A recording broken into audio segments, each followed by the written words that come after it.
Жігіттер, ассалаумағалейкум. Әйелім ауылға барып келді. Жанарқаға. Қарағанды облысы Жанарқа. Әйелім Арғын. Мен өзім Ботпай, Үйсін, Дулат, Меркіденмін, Жамбыл облысы. Осында ет алып келді. Жанарқаның еті керемет, жігіттер. Ай, Исінай. Жейік.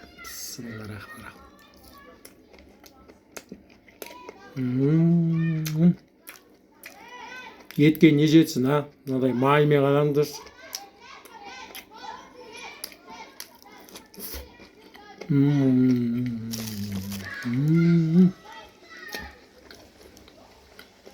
Жанарқаға барған кезде күніге ет қой, күніге ет.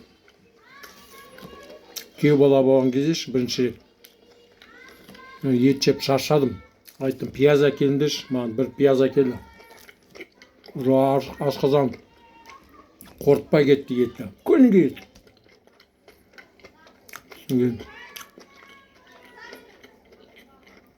Пияз сұрадым да, пиязды былай. Бір пияз жеп алдым ғой. Жас кезімде ғой, 20 жыл бұрын. 30 жасымда.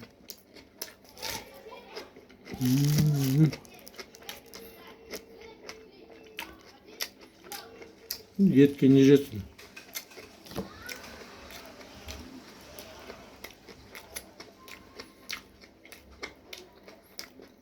Қарта.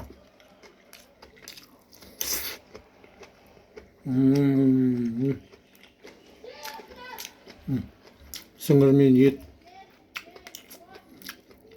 Қалаген, сіңір. Қандай дәмді, а?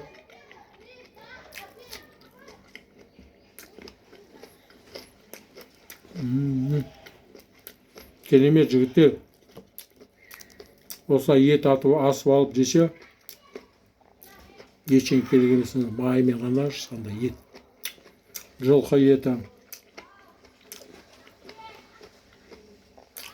Өте дәмді.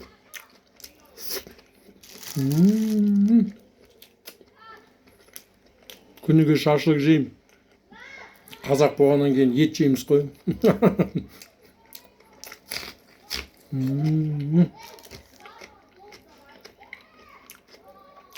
Керемет.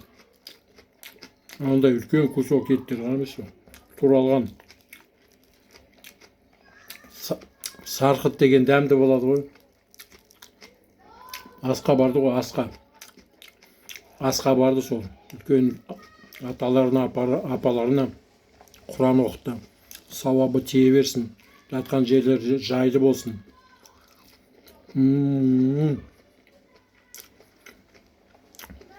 Жанарқаның еті жақсы жері, жылқылар айдалада жүреді өздері. Жайлауда. Жайлау емес. Өздері кетеді.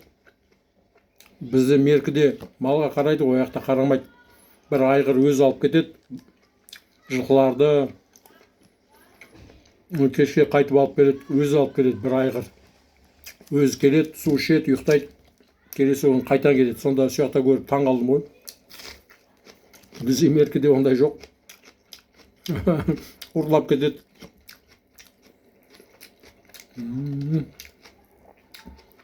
Қазір ұрламайды шығар, но баяғыда сондай болатын. Жібермейтін, бағып жүру керек. Қартаны жегенде осындай ішіндегі бездерін алып тастаңыздар. Без болады қартаның ішінде.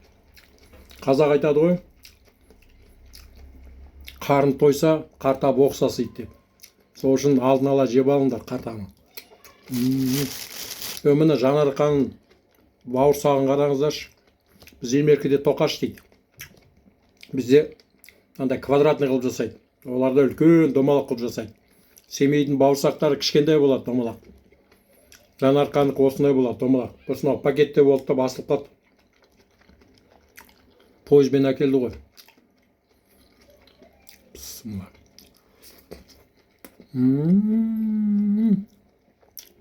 Мощный нағыз.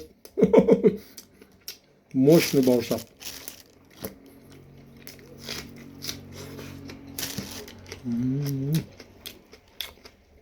Маймен ет. Керемет.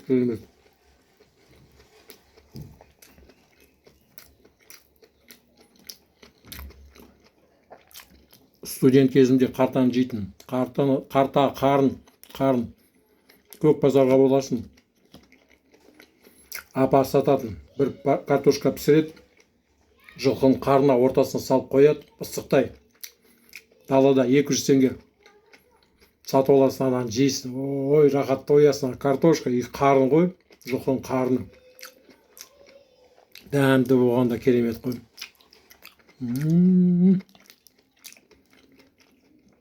Қарта өте дәмді. Күрішпен жасапты. Күріш.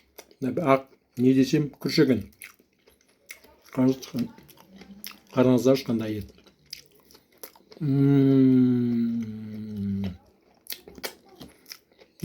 Керемет қой. Өте дәмді. Сол үшін жылқылары дәмді болады. Айдалада өздері жүреді. Оны ешкім тамақ беріп самайды бізде. Бізде меркеде бір жерде тұрып тамақ бергізеді ғой, семіртеді. Олардікі өздері жүреді айдалада жылқылар.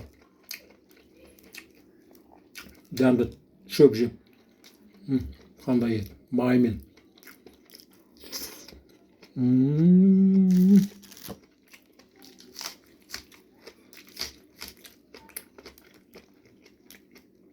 Өте дәмді.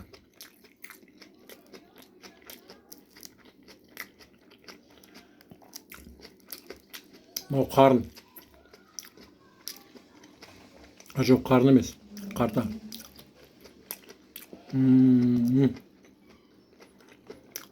Жылқының етіне не жетсін, күрішті әкелмеген, ет қана келген ғой. Бәрі 2 килограмм ет шығар.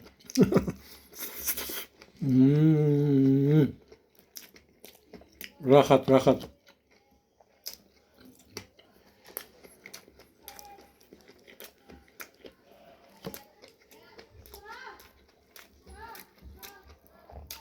Қарта, қарын ең дәмді ғой, ең дәмді. Білесіздер ғой, жануарлар қасқыр, шакал болсын, собака, динго болсын, любой аңға таласады ғой. Ең бірінші шек қарын жеп алады, шек қарын жейді. Ең дәмді, ең витамині көп осыда. Қарын, қарта. Содан кейін ғана етін жейді. Ең дәмді болып саналады. Біздің елдер субпродукт етті жемейді. Еттің өзі ғана жесе. Еттің өзі болмайды.